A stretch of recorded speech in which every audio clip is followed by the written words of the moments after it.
Let's get right into our first fight. For years, he was one of the most feared punchers in all of boxing. Now David Tua, and that lethal left hook. He's back, and he's looking to be a complete fighter and eventually heavyweight champion. Tonight, he takes the first step towards that against Ed Gutierrez. There is David Tua, now 33 years old.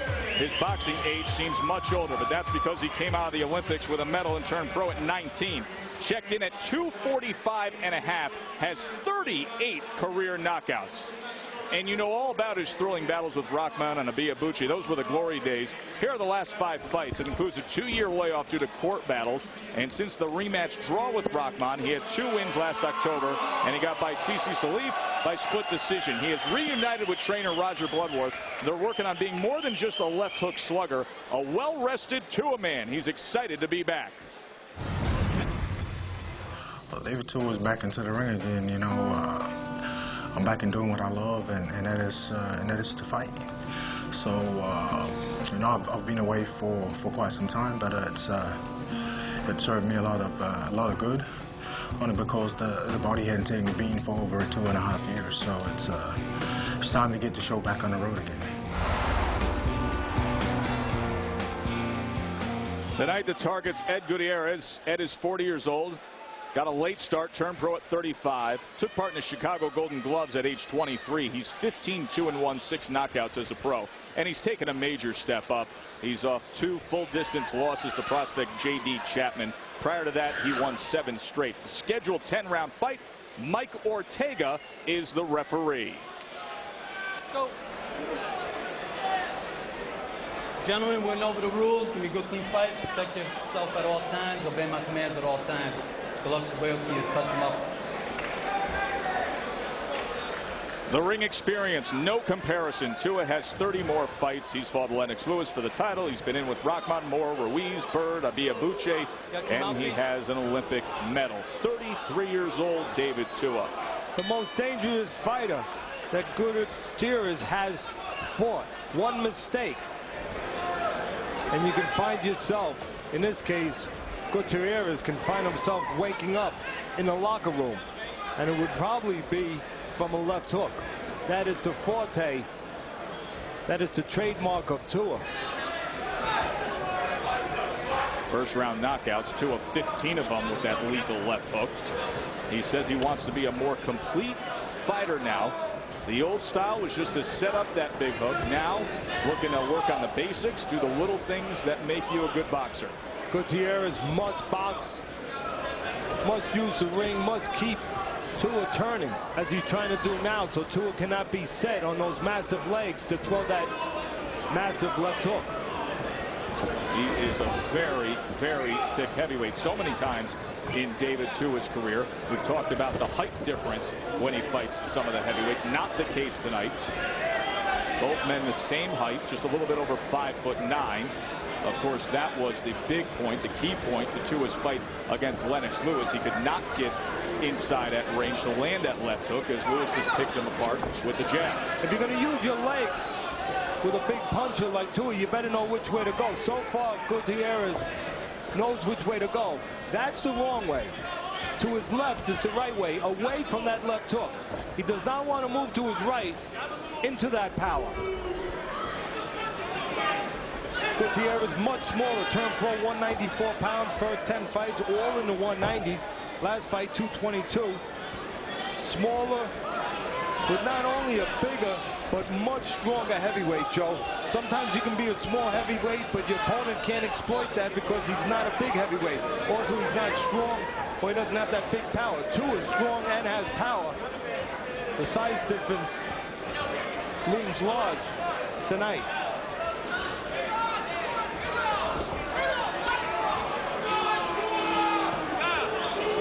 There's a knock on Tua that he's not always busy enough, even with that big left hook. Doesn't always use his jab enough to stabilize opponents. Give them something to think about besides the left hook. Make it difficult for them to avoid a left hook. Right now, everything being avoided so far in this nondescript first round. Of course, Tua is dealing with a lot of inactivity. 9 months since his last fight. Go back 2 fights. He was off 2 years. But the tremendous edge, as you said, Joe, and experience, has fought 5 world champions. Had legal battles with his former management, was out of boxing from 2003 to 2005, and now he is back. End of 1, Tua Gutierrez.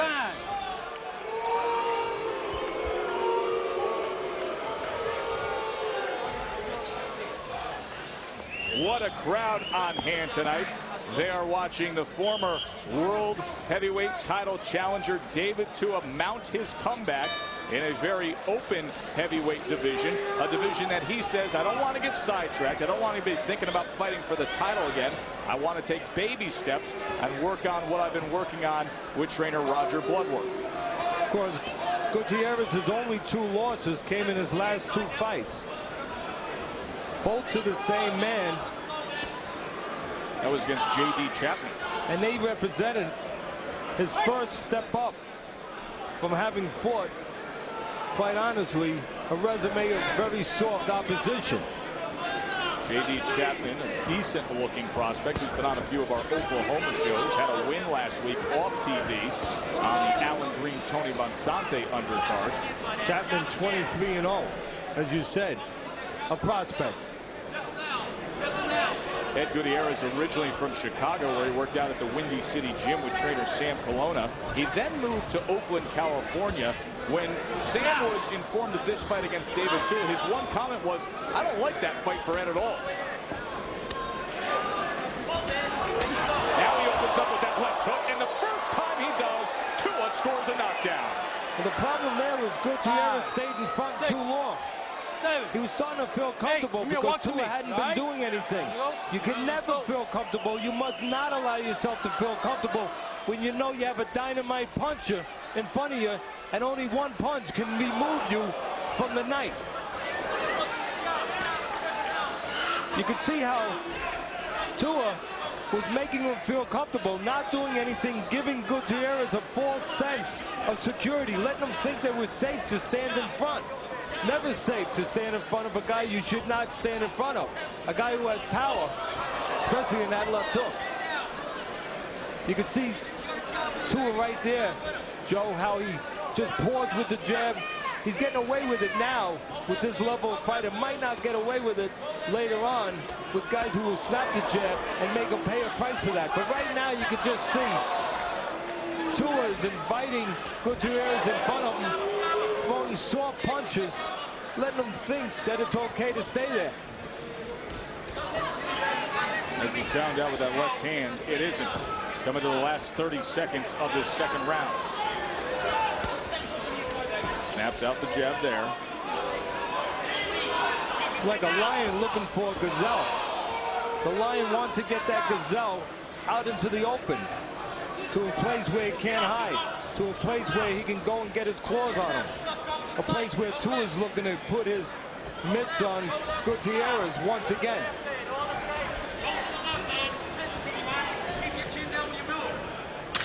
Coming to the end of the second round, highlighted by the knockdown scored by David Tua.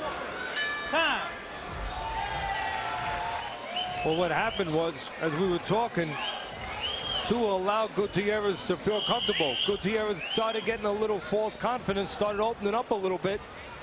Here's another look at it. As he's opening up, Tua throws a well-placed, well-timed left hook. And it only took one to put him down. Had many great left hooks through the 15-and-a-half-year career. Had a left hook at the end of the 9th round back in 1998 against Asim Rahman. That would cause Rahman to be stopped in the 10th round. Of course, first-round knockouts against Michael Moore and John Ruiz.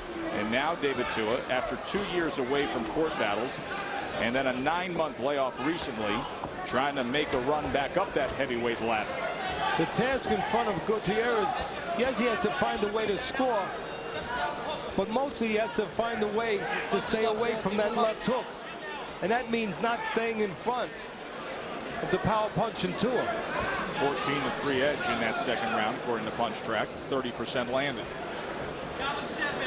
You know, it's a catch-22 for Gutierrez. If he just moves, then of course he's accused of just surviving, not trying to win. And you want to always try to win.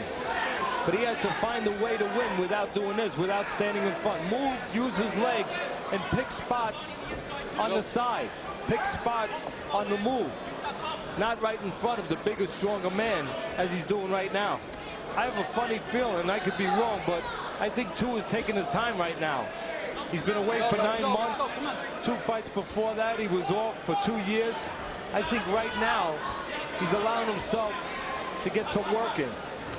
You know, when I sat with him yesterday, I asked him that very question. I said, you're not going to mind rounds, are you? And he gave me that look like, no. I want to try to develop some of the stuff I've been doing with Roger Bloodworth, and that is try to be a more complete fighter, not just a guy that looks to land the left hook. So getting some time in, getting some actual in-the-ring fight time in, not a bad thing for David Tua. Especially when you have control of the landscape, the environment. Tua has a guy who cannot hurt him. A guy who he feels, if it gets away from him at any time, he can suddenly pull it back and find Gutierrez. Gutierrez not hiding.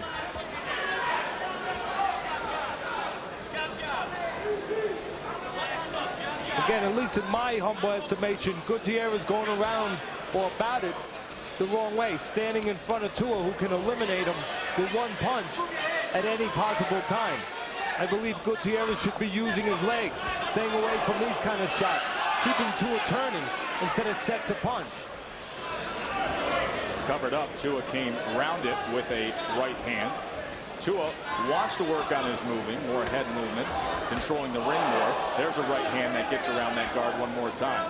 Gutierrez not posing a threat that forces more movement out of David Tua. Coming to the end of round number 3, the former world title challenger, David Tua, taking on Ed Gutierrez. Time. Joe Tessitore and Teddy Atlas with you on Wednesday Night Fights, brought to you by Just for Men Hair Color. David Tua, Ed Gutierrez, round 4 scheduled for 10. David Tua in the black trunks with the white writing. You see the MVOA. That is Samoan for all glory to God. Ed Gutierrez went down in the 2nd round thanks to a signature left hook from David Tua, thus a 10-8 round on Teddy's scorecard, 30-26 Tua. Left hand to the body from Tua. By the way, in case I haven't said it, Tua can hurt you in the head or body with that left hook. Snaps back his head with the jab. And Tua has the option of hurting Gutierrez to the head or the body, as Gutierrez is making himself very available to both those places. Very accommodating is Gutierrez so far for Tua. He can fight at any pace he wants, and he can find Gutierrez anytime he wants to. Again, Gutierrez should be using, in my estimation, his legs, taking away the most important asset, the biggest asset that Tua has, his punching power. Do that, move a little bit, make Tua move his legs instead of being set to move his hands. Right hand to the body from Tua. Short, compact punches on the inside. That is David Tua's game. All but 2 fights of Gutierrez have been in his home state of Illinois. Guess what 2 fights those were that were not in that state? The 2 fights against J.D. Chapman. Those 2 losses. Exactly. And now here he ventures to New York to take on the biggest challenge of his 5-year career. 40 years old, Ed Gutierrez. Got a late start.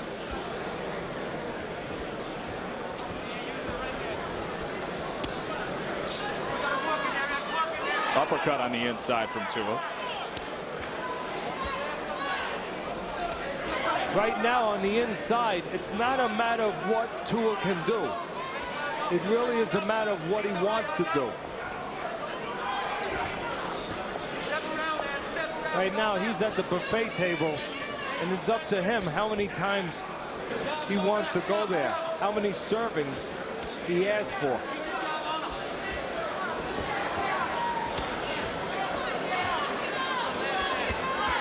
Gutierrez isn't going to like the taste of that. No, he's not. Doubled up that left hand.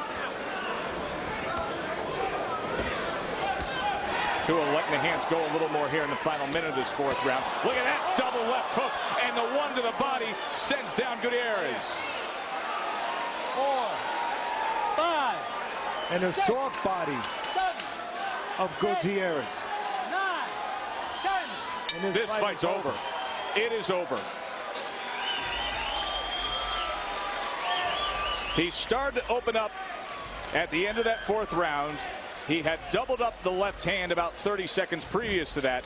And this time, when he sent the left hook upstairs and then downstairs, it was too much for Gutierrez to handle.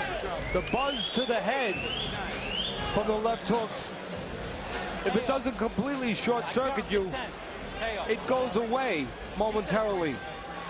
The bangs to the body, they stay with you.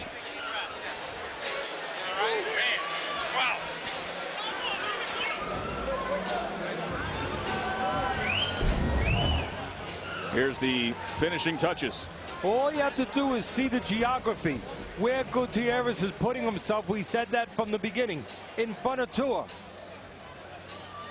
It was just a matter of when Tua was going to land the right punch. And you can see the way that's set up. But take one more look at it. Left hook up top brings the arm up a little bit, and then the elbow is out, and the left hook downstairs does the job for Tua.